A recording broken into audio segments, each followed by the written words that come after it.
In 1984, a 19-year-old hardware store employee named Jim was walking from one end of the store to the other when he noticed something odd in one of the aisles. He stopped and stared at it for a second, not really sure what to make of it, before turning around and walking back where he came from to start telling staff and customers that they should evacuate. Little did Jim know, it was already too late, and in a matter of seconds, that building was going to turn into a living hell. But before we get into that story, if you're a fan of the strange, dark, and mysterious delivered in story format, then you've come to the right podcast because that's all we do, and we upload twice a week, once on Monday and once on Thursday. So, if that's of interest to you, please peel all of the bananas in the 5-star review buttons home, but don't take a bite out of any of them. Also, please subscribe to the MrBallen Podcast wherever you listen to podcasts so you don't miss any of our weekly uploads. Okay, let's get into today's story.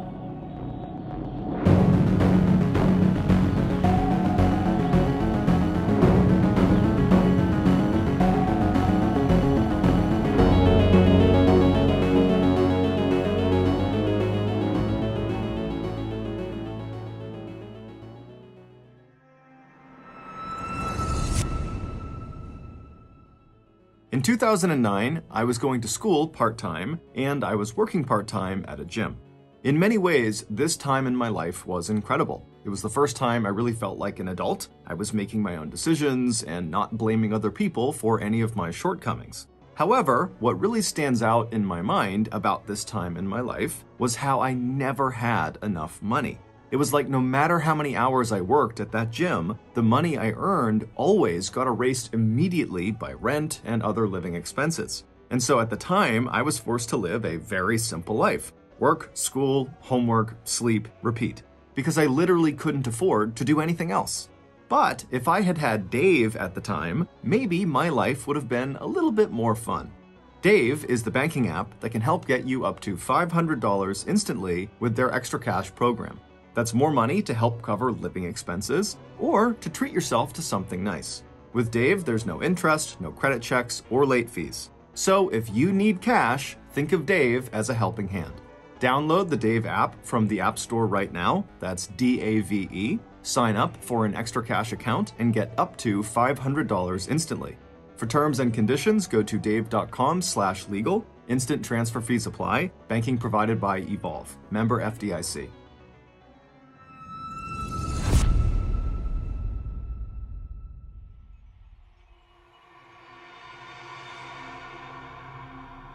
It was October 10th, 1984, in the small California town of South Pasadena. And for 17-year-old Jimmy Satina, the big news that day was the national sporting event that was going on just 2 hours south at the Jack Murphy Stadium in San Diego. There, California's San Diego Padres baseball team was playing the second game in the World Series against the Detroit Tigers. Not that Jimmy could even watch the game on TV. When the first pitch was thrown at 5:30 p.m. local time, Jimmy was working his part-time shift at Ollie's Home Center, a popular family-owned hardware store located in a strip mall on Fair Oaks Avenue, just one town south of Jimmy's home. But Jimmy didn't need to see the baseball game to enjoy it. He could listen to it on the radio and envision everything that was going on. Set to graduate next spring, Jimmy was himself an exceptional baseball player.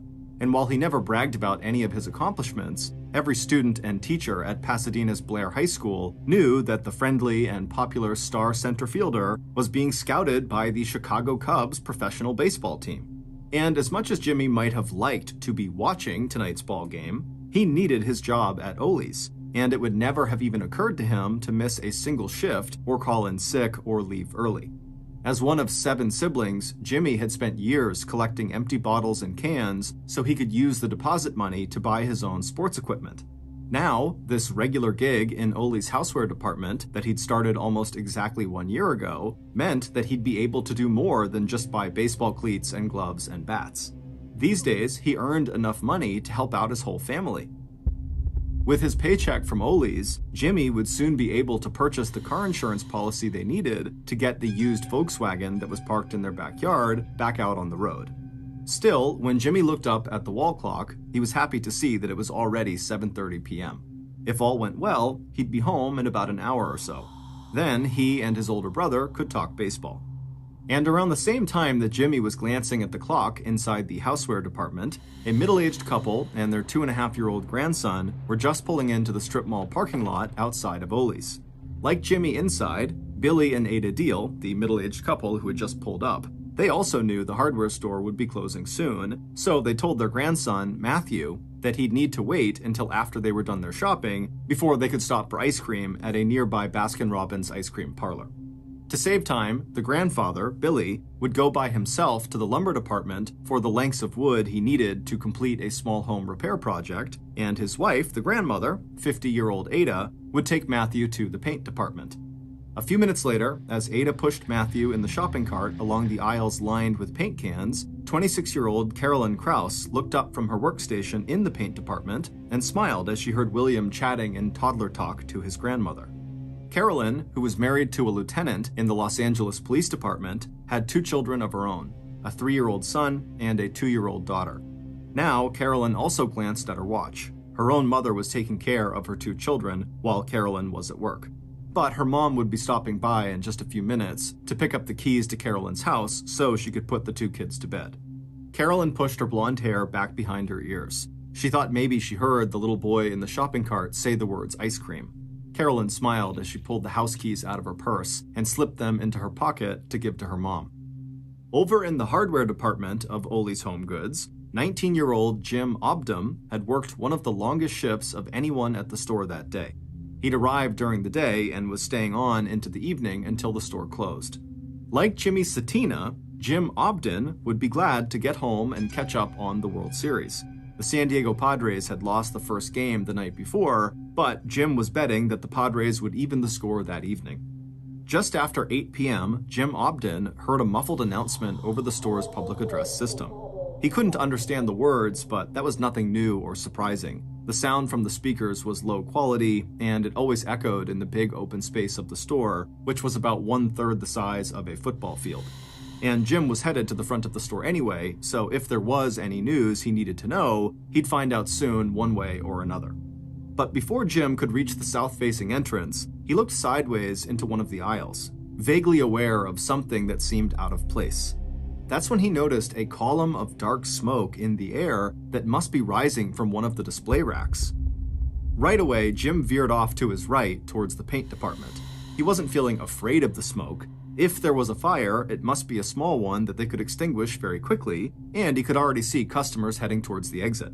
But in case that muffled announcement had been an evacuation order, Jim wanted to make sure that all the customers in the store, along with the staff, knew they had to get out. It shouldn't take long, not this close to the time when the store was closing anyway, but he knew how reluctant a lot of people could be to just walk away from a cart full of items they hadn't had a chance to buy yet. So when Jim saw Carolyn at her workstation in the paint department, he just asked her quickly if there were any customers still in her department, and right away she jumped up and told him she would go check. After that, Jim headed towards the hardware department, where he instructed a few customers who were looking at tools to get out as quickly as possible. And that was when he saw a middle-aged woman pushing a small boy who was seated inside of her shopping cart. It was Ada Deal and her grandson Matthew. When Ada didn't respond right away to Jim's request that she and the little boy exit the store immediately, Jim spoke again to Ada, but this time with a little more authority in his voice. "You should probably leave the cart right here," he told the woman. "Just take the child out of his seat in the cart and follow me." And then Jim turned, leading them towards the nearest exit. Jim still wasn't too worried about the smoke he'd just seen, especially since that was all he'd seen, just smoke and no fire. But that changed a moment later when he turned around, and for a few seconds, his brain could not even process what he was seeing. In a matter of minutes, the column of smoke he had seen earlier had turned into a literal wall of flame. And a moment after that, the fire behind him seemed to take off across the ceiling overhead, and the air around him was suddenly so hot it felt like his skin was on fire too. Then Jim heard the heavy steel fire door starting to come down from the ceiling behind him, and Jim felt a jolt of pure fear race through him. Those floor-to-ceiling barriers were only programmed to roll down in the event of a catastrophic fire, one so hot and already so completely out of control that it had already melted the locks in the regular doors. The purpose of this steel fire barricade was to segment the space inside of the open building and confine a fire, especially one that started outside of business hours when the building was empty, to just one part of the building. But if those doors were coming down now while staff and customers were inside, the barricades cut off access to the fire emergency exits around the edges of the building that led to the outside. Jim had been told that these barricades had doors on them that allowed people to go through them, but with the smoke and the heat in the air all around them, Jim wondered how on earth anyone could find those doors if they were trapped on the wrong side of the barricade. And as Jim is thinking about this, he realized he was all alone. The woman and the little boy she was with, they were nowhere to be seen. A second later, there was a popping noise and the lights in the building went out. When Ada's husband, Billy, heard the muffled announcement come over the public address system at 8 p.m., he was still in the lumber department picking out the 2x4s he planned to buy. Billy could not make out the words he was hearing, but when he looked at his watch and saw the time, he automatically assumed that customers were being reminded that the store was about to close. And Billy could already see people starting to head for the front of the store, some of them just leaving their carts behind them. And even after a young man jumped down from a forklift truck he'd been operating and yelled, "My God, it's a fire!" It was like Billy's mind refused to believe it. Billy felt like nothing could be wrong. He didn't see a fire, and he certainly didn't smell any smoke. But a moment later, Billy saw several people running through a fire door and heading in his direction. Billy took a few quick steps forward until he could actually see through this fire door into the west side of the building. And when he saw the huge cloud of dark smoke, he had only one thought: where was his wife and grandson? Turning around, Billy ran as fast as he could towards the opposite fire door, the one closest to where he knew Ada and Matthew had been shopping. But when he looked behind him, just a few seconds later, back towards that fire door, the cloud of smoke that he had seen had somehow turned into a raging column of flames licking from floor to ceiling.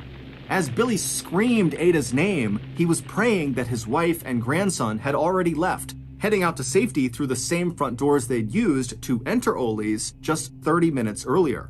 But when Billy looked outside those doors now, all he could see were the flashing lights of a fire truck that had just pulled up to the curb. A few minutes after 8 p.m., when Jim Obden staggered out of the home center through one of the emergency exits, he was covered in soot from the smoke and fire, and his arms, neck, and ears had suffered second and third degree burns. After the lights had gone out, Jim Obden had fallen to his hands and knees, and choking on the smoke in the air, he'd crawled along a wall until, by pure luck, he'd found an emergency fire exit and gotten outside. Now, dazed and disoriented, Jim touched one hand to his wrist, wondering why his skin was so hot. But the skin he touched just peeled right off his arm and fell to the ground. By the time the first 6 firefighters had jumped off engine 81, flames were hissing and rolling out from under the southeast door of Ole's Home Goods. On the 3-block drive from the fire station to the hardware store, all the fire captain had seen at the roofline where Ole's was located had been a thin blanket of haze.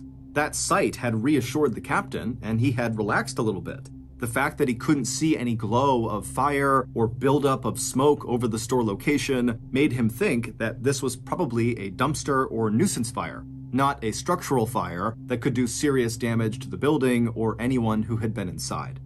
But once on site, the fire captain knew he'd been totally wrong. And when Billy Deal, Ada's husband and Matthew's grandfather, ran over to the captain shouting that his wife and grandson might still be inside the burning building, the fire captain instantly began preparing for a rescue attempt, still confident that his team could save anyone who was just 10 feet inside of the building. But as soon as the captain and his men entered that southwest door, all they saw was a blinding inferno.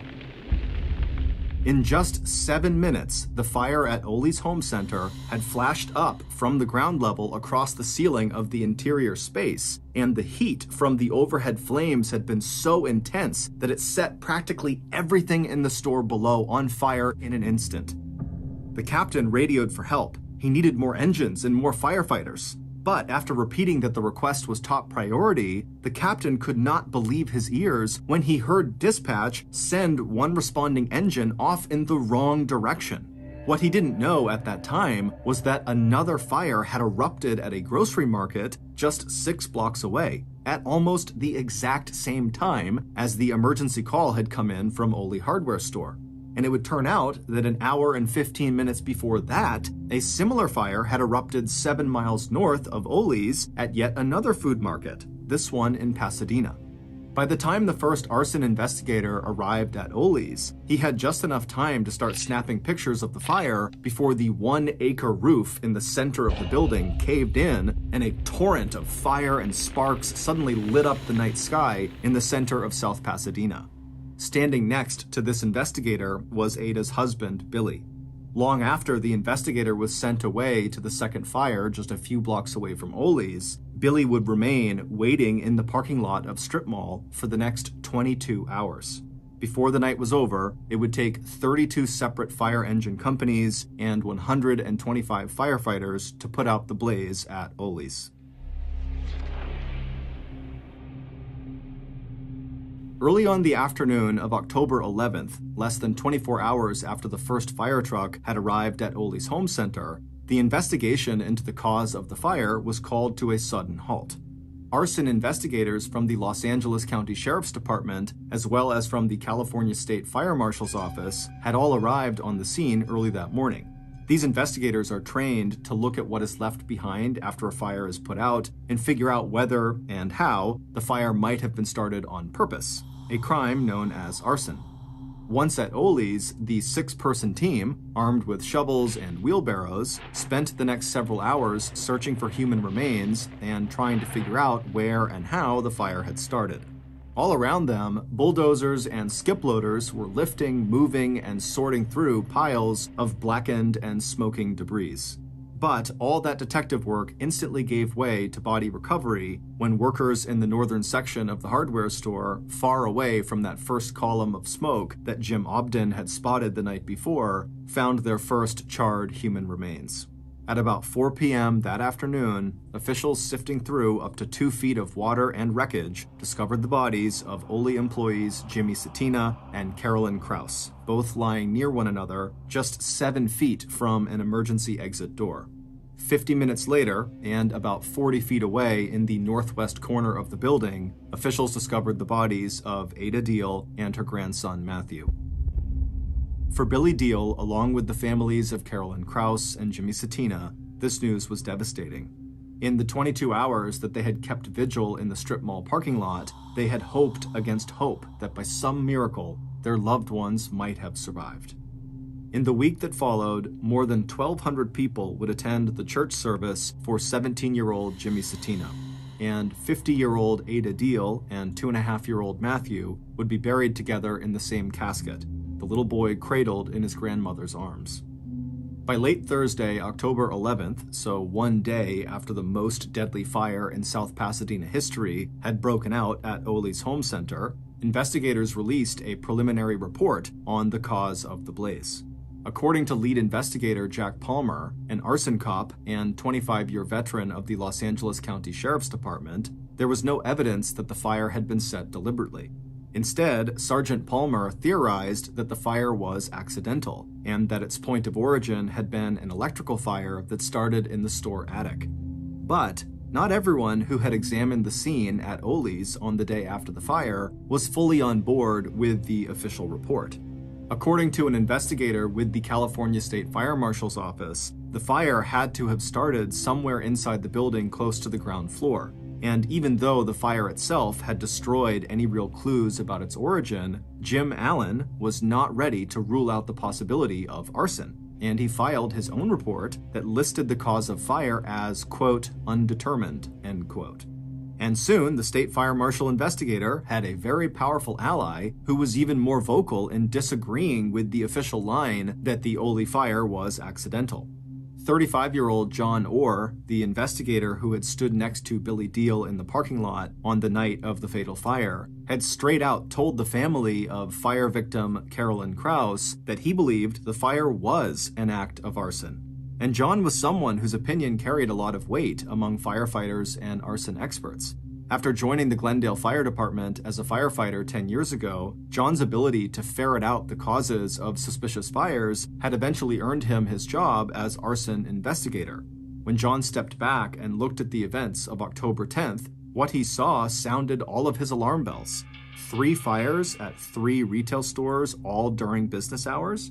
His own investigation into the 2 smaller fires at the grocery stores on October 10th had shown that they were most likely set deliberately in racks full of potato chips, an oil-saturated food that would catch fire and burn quickly. But even though there was no such point of origin at the Ole Home Center fire, and even though the Ole fire had been much, much more serious, John did not like what he considered a pattern among the 3 fires. So even after the Los Angeles County Sheriff's Department closed the books on the Ole Home Center fire, John decided to keep digging. And a few days after the fatal Ole Home Center fire, Orr believed his suspicions were confirmed when arson investigators responded to a fire at the Building Emporium in North Hollywood. There, they found a low-tech but very effective time delay incendiary device pushed into a stack of highly flammable polyfoam, a petroleum-based product used as stuffing in cushions and mattresses, that burns violently when it catches fire. The incendiary device was a piece of yellow-lined notebook paper wrapped around a cigarette and 3 unlit matches, the whole thing bundled together with a rubber band. Once the cigarette was lit, an arsonist would have up to about 15 minutes to flee the scene before the cigarette burned down and lit the matches, which then lit the notepaper on fire, which eventually lit the foam and created a raging fire. As John read through the report on the Building Emporium fire, he thought of the fire at Ole's and how easy it might have been for an arsonist to have used that same low-tech incendiary device to set the fire that had claimed the lives of 4 people. But by then, the South Pasadena Home Center had been completely cleaned out, and it was just too late for John or anyone else to go back and look for any evidence that might support this new theory of how the Ole's fire might have really started. But if John was right and the bundle of matches, cigarette, and notepaper began to show up at other fires, then he and his colleagues had a very scary problem on their hands. It was possible that arson investigators might find themselves hunting for a serial arsonist. But in the months that followed the devastating fire at Ole's, it looked like maybe John was wrong.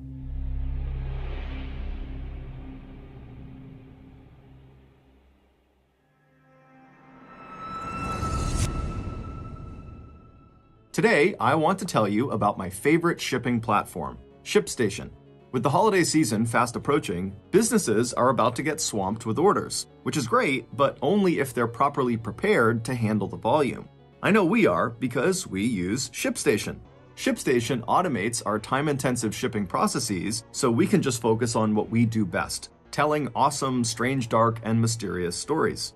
But ShipStation is more than just automation. It sets your company up for growth by directly integrating with every shopping cart and storefront, meaning your products are easier to find, easier to manage, and easier to get into the hands of your happy customers. So don't wait until you're drowning in orders this holiday season to find the right shipping solution. Upgrade to ShipStation today. Ship more and grow more with ShipStation. Go to ShipStation.com today and sign up with promo code MrBallen for a free 60-day trial. Start today and get set up before the biggest shipping season of the year. That's 2 months free. Visit ShipStation.com, click the microphone at the top, and type in the code MrBallen.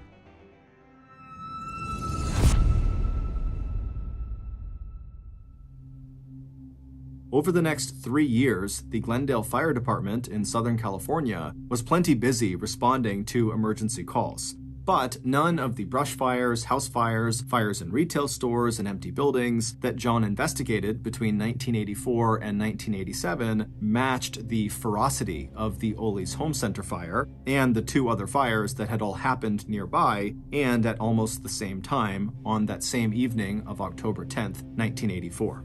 But starting on January 13th, 1987, all that changed.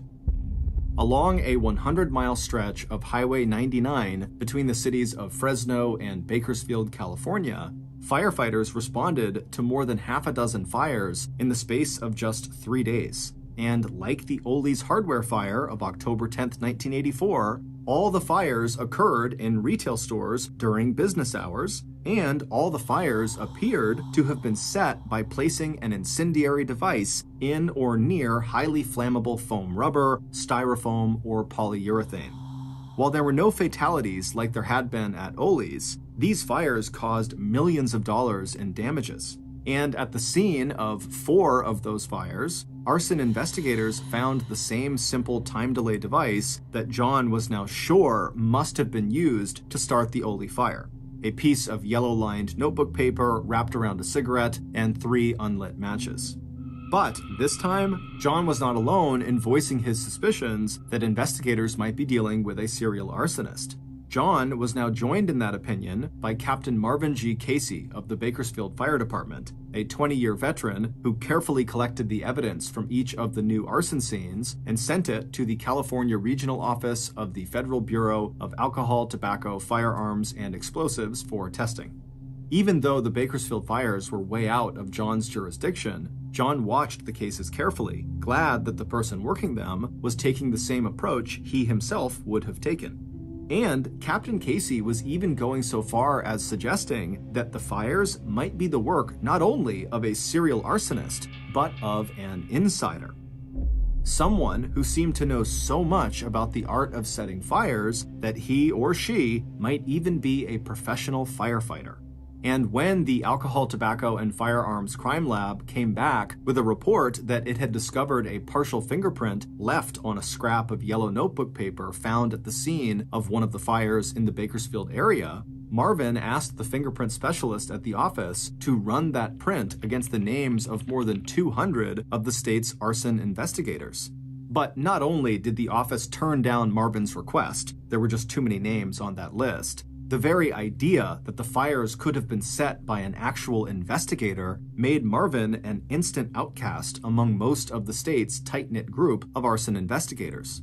Meanwhile, the fingerprint failed to match any of the prints that were stored in a federal database of known criminals. And once again, if there was a serial arsonist at work, the trail went cold, just as it had a few years after the Ole's Home Center fire back in 1984.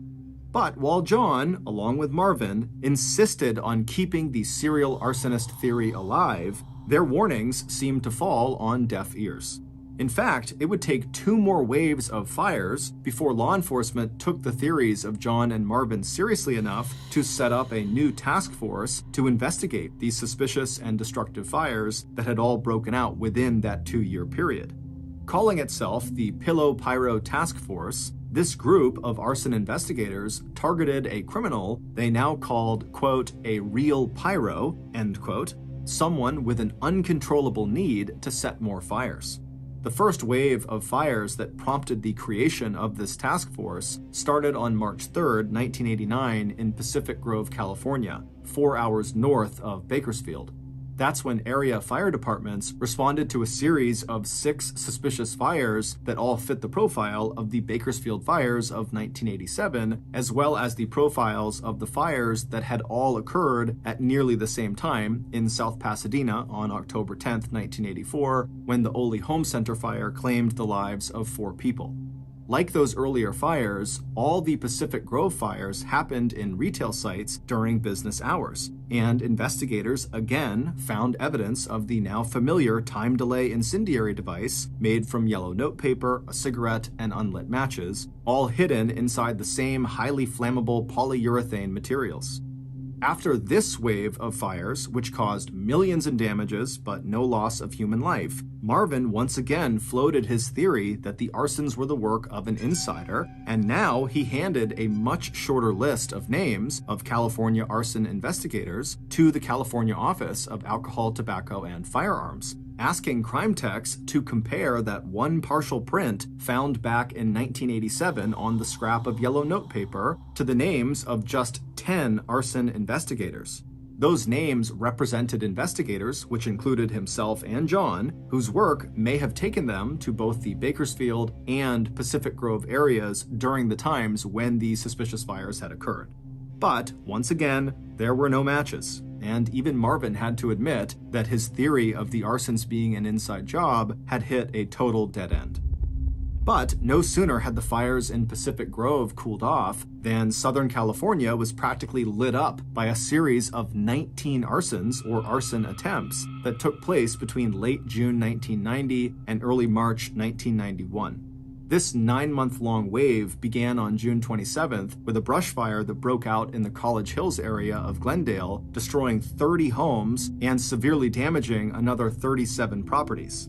And this time, it was John who was called to the scene and who eventually uncovered evidence that the devastating College Hills fire had probably been caused by the incendiary device that was by now a signature of the serial arsonist that would soon be the quarry of the Special Pillow Pyro Task Force. More was yet to come in December when 7 retail stores in the Los Angeles and North Hollywood area went up in flames all within 3 weeks of each other, followed in March by 8 suspicious fires in Hollywood, 5 of them set on the same day, March 27th. But even after finding the signature incendiary device that John now believed traced all the way back to 1984 when Ole's home center burned to the ground, it wasn't until April 17, 1991, more than a year after the Pillow Pyro Task Force was formed, and 7 years after the fatal Ole's home center fire, that law enforcement finally got the tip that would eventually help them uncover the identity of one of the most prolific serial arsonists of the 20th century. But first, the Pillow Pyro Task Force had to catch their suspect red-handed, actually setting a fire or somehow revealing themselves as the arsonist. But thanks to a series of human errors early on in the task force's attempts to mount a surveillance operation, catching their suspect in the act took much longer than anyone on the special task force ever expected. Because right after they got their first good piece of information, their suspect was seen stopping at a drugstore to buy cigarettes and matches. The task force surveillance team was horrified to see the suspect look under the back bumper of the car they were driving and discover the location tracking device that the surveillance team had installed to monitor and record their suspect's movements. After being in place for only just a couple of days, the device had come loose, and the suspect had quickly spotted the device antenna that was practically dragging on the ground. Now, not only was the suspect on notice that they were being watched, the publicity surrounding the devastating series of fires in College Hills seemed to have scared the arsonist into putting away their matches, cigarettes, and yellow-lined paper.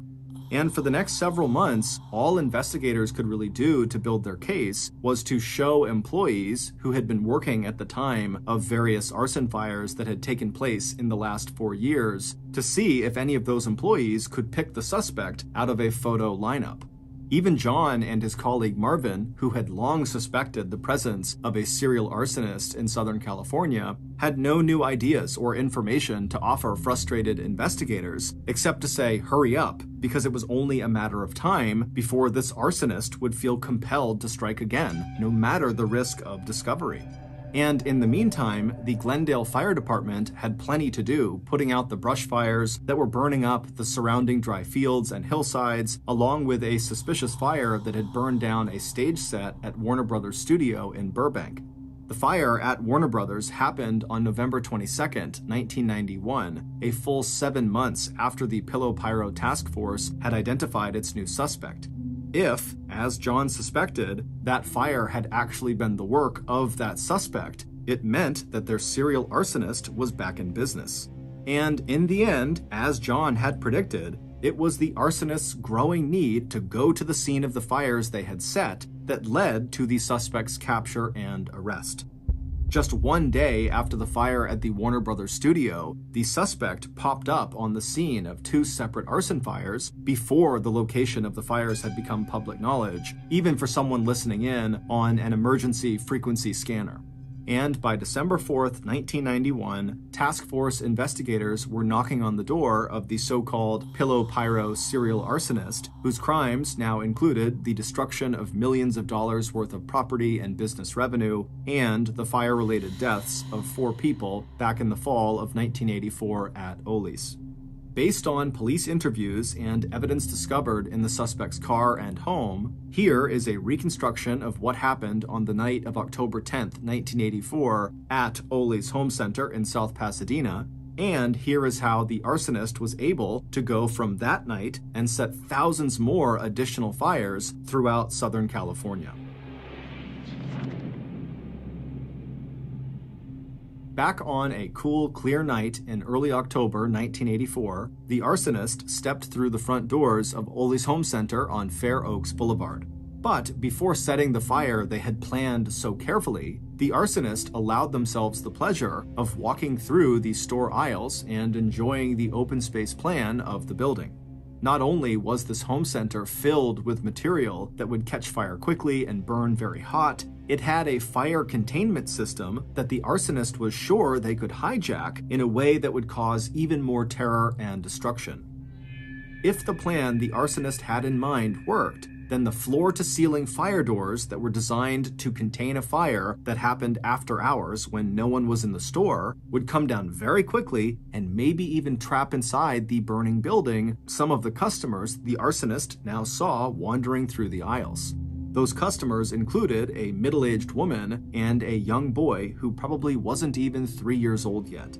The arsonist fingered the incendiary device inside of their pocket. It was simple and elegant, and just feeling the cigarette and matches rubber-banded together inside of the piece of rolled-up yellow notepad paper gave the arsonist a thrill of sexual excitement.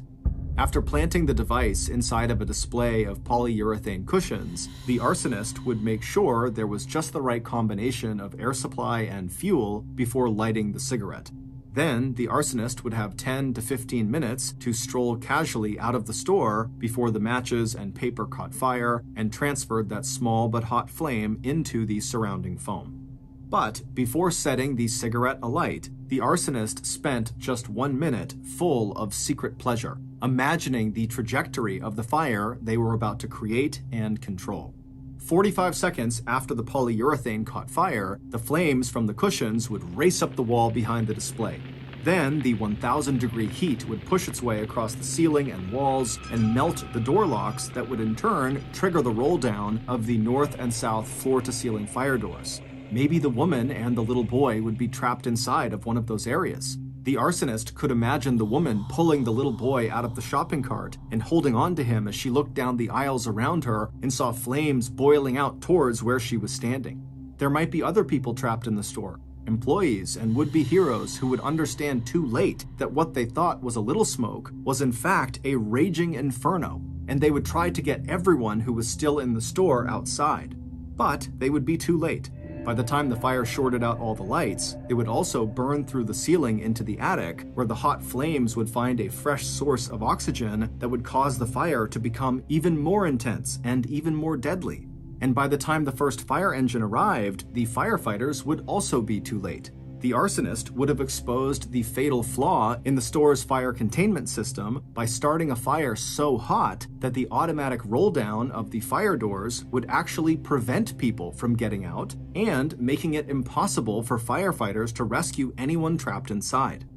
The arsonist had also made sure that the emergency response, at least at first, would be inadequate, because the arsonist had set 2 other fires that evening, one that broke out at a food market in Pasadena just before 7 p.m., and another that would ignite any minute now in a display of oil-saturated potato chips at a food market just 6 blocks away. Those fires would be nothing, though, not compared to the one that was about to engulf Ole's Home Center. The other 2 were just diversionary fires, ones that would mean fewer fire engines would be available to respond to the truly magnificent fire that the arsonist was about to set right now. Glancing around to make sure that no one could see what they were doing, the arsonist carefully, lovingly, lit the cigarette nestled inside its yellow paper in the nest of highly flammable polyurethane foam cushions. A moment later, as he passed through the paint department, the arsonist smiled at a young woman behind the counter who was handing a set of house keys over to an older woman who must have been the younger woman's mother. A minute or 2 after that, Glendale Fire Department's crack arson investigator, John Orr, a man later known as the Pillow Pyro, left Ole's Home Center through the front door. John had already been to the site of the first fire he'd set that evening, a food market in Pasadena. He had stayed there just long enough to take a few pictures and impress everyone at the scene with his uncanny ability to detect exactly how the fire started. In that case, he had led the store owner over to the potato chip display and explained how quickly a fire could feed off the oil-soaked snack food. Now, John figured he had just enough time to check in on the progress of the second diversionary fire he'd set in another shelf of potato chips at a little grocery a few blocks away from Ole's. Then he would come back here in time to watch the main attraction, the total destruction of this hardware store and everything inside of it. And sure enough, by 8:30 p.m., John was standing again in the parking lot outside of Ole's home center, watching and taking pictures with his 35mm camera, even as the flames sent a tower of sparks high into the night sky, and the entire roof of the 18,000 square foot building collapsed inward. Standing near John was Billy Deal, whose wife and grandson were trapped inside of the burning building. Billy was still standing there when the sister of Carolyn Krause, the young woman who had been standing behind the counter in the paint department when John had left the hardware store at about 10 minutes before the fire broke out, approached John. When she told him that her sister Carolyn was still missing, John glanced away from the viewfinder of his camera just long enough to tell her that once they went in to look for bodies, they'd be sure to keep an eye out for Carolyn. When state investigators arrived at John's house to arrest him 7 years later on the afternoon of December 4th, 1991, they found a black canvas bag belonging to John that contained rubber bands, matches, a pack of cigarettes, and 2 cigarette lighters.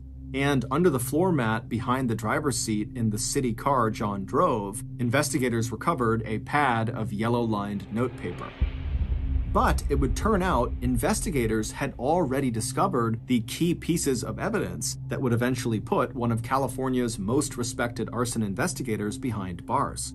The problem was they had dismissed those early clues as just too unbelievable to pursue, and possibly too damaging to their own public image. Because, going all the way back to 1987, Captain Marvin Casey from the Bakersfield Fire Department had very solid grounds for suspecting that the wave of fires, first in the Fresno area and 2 years later in the Pacific Grove area, were the work of a professional firefighter.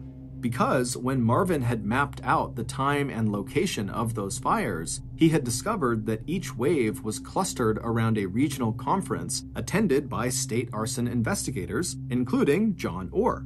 And once investigators had recovered the partial fingerprint from one of the crime scenes, Marvin was able to narrow his list of possible suspects down to just 10 investigators. And that list included John and 9 others who had attended both the 1987 and 1989 conferences, which meant each of the people on the list had been in the general location of the fires, and each had traveled to and from the conferences alone, which meant they would have had the opportunity to set the fires without anyone seeing them. But due to a mistake at the Bureau of Alcohol, Tobacco, and Firearms Crime Lab, crime techs failed to match the recovered print to the print they had on file for John Orr. It was a mistake that would allow John to continue setting fires for another 4 years. It wasn't until April 17, 1991, after the head of the Pillow Pyro Task Force had requested that the crime lab run the fingerprint again, this time against the prints on file for all Los Angeles law enforcement personnel, that the crime lab came up with a match. Back in 1971, 3 years before John was hired by the Glendale Fire Department, John had almost realized his true lifelong dream, that of becoming a Los Angeles police officer.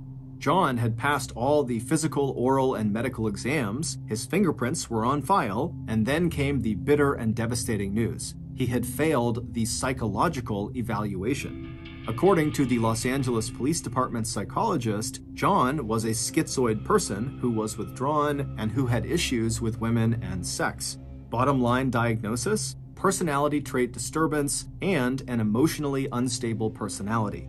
exactly the kind of man who would later leave the print from his left ring finger on an incendiary device recovered on January 16, 1987, from the site of a fire at the Family Bargain Center in Tulare, just south of Fresno, where state arson investigators, including John, were attending an annual conference. But important as that matching fingerprint would be in the court case against John Orr, there was another piece of evidence that John himself handed over to investigators on a silver platter. That piece of evidence was the manuscript of a fact-based book John was writing about an arsonist who lived in the Los Angeles area and whose crimes bore striking similarities to actual events in John's own life. John had started writing the book back in 1990, and it wasn't long before he was sending out letters to editors and publishers asking if they would buy it. At the request of the Pillow Pyro Task Force, a former firefighter turned published author reached out to John and offered assistance. John sent him the manuscript, which later wound up in the hands of the task force. Instead of reading like the fact-based thriller John claimed it was, the manuscript read like John's own autobiography.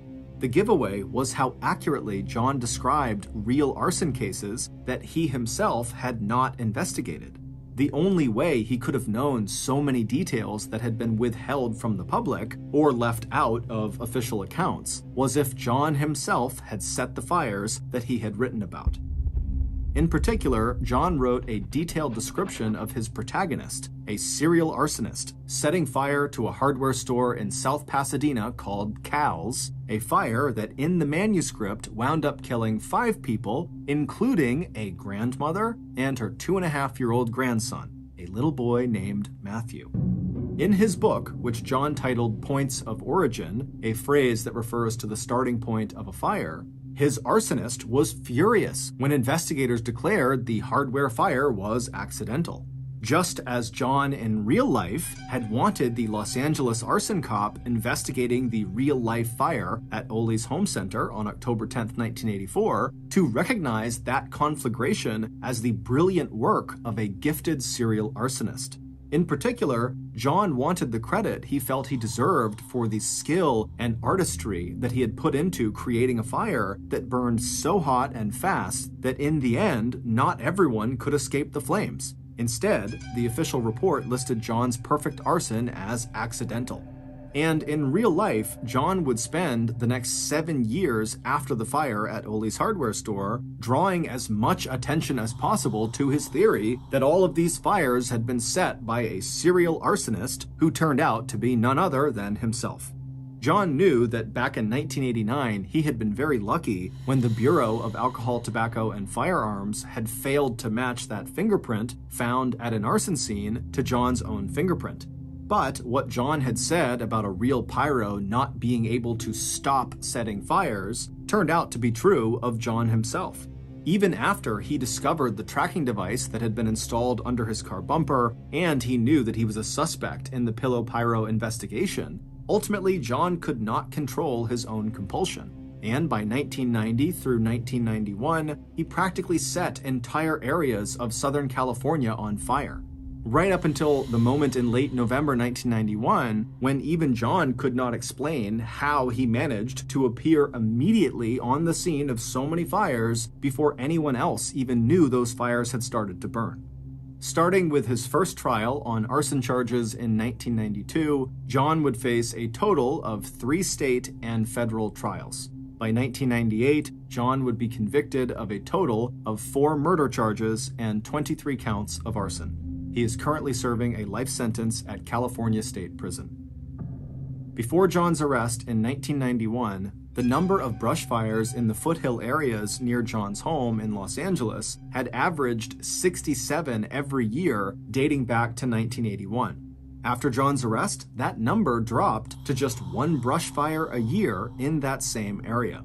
When arson investigators conducted a similar survey of arson fires in retail stores during business hours going back 10 years, they determined that most of the 78 fires they found that matched those criteria had probably also been set by John Orr.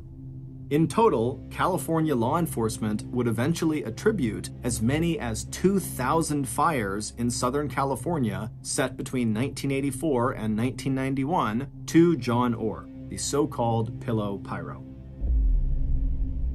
Our major source of information for creating this episode was Joseph Wambaugh's nonfiction book titled Fire Lover, published in 2002. We also relied on the documentaries, court records, and historical newspaper articles you can find on our source list provided in the description. Thank you for listening to the MrBallen Podcast. If you got something out of this episode and you haven't done this already, please peel all of the bananas in the 5-star review buttons home, but don't take a bite out of any of them. Also, please subscribe to the MrBallen Podcast on Amazon Music, because starting November 1st of this year, 2022, our podcast is only going to be available on Amazon Music. However, from now until November 1st, you can still get the podcast on all platforms. This podcast airs every Monday and Thursday morning, but in the meantime, you can always watch one of the hundreds of stories we have posted on our main YouTube channel, which is just called MrBallen. We now have a registered 501c3 charitable organization called the MrBallen Foundation that makes it as easy as possible for you to join me, my family, and my team in supporting those whose lives have been most impacted by violent and heinous crimes. Monthly donors to the MrBallen Foundation Honor Them Society will receive free gifts and exclusive invites to special live events. But the real reward is helping to create a new ending to the story for victims of violent crime. Go to MrBallen.Foundation and click Get Involved to join the Honor Them Society today. If you want to get in touch with me, please follow me on any major social media platform and then send me a direct message. My username is just @MrBallen, and I really do read the majority of my DMs. Lastly, we have some really cool merchandise, so head on over to shopmrballen.com to have a look. So that's going to do it. I really appreciate your support. Until next time, see ya.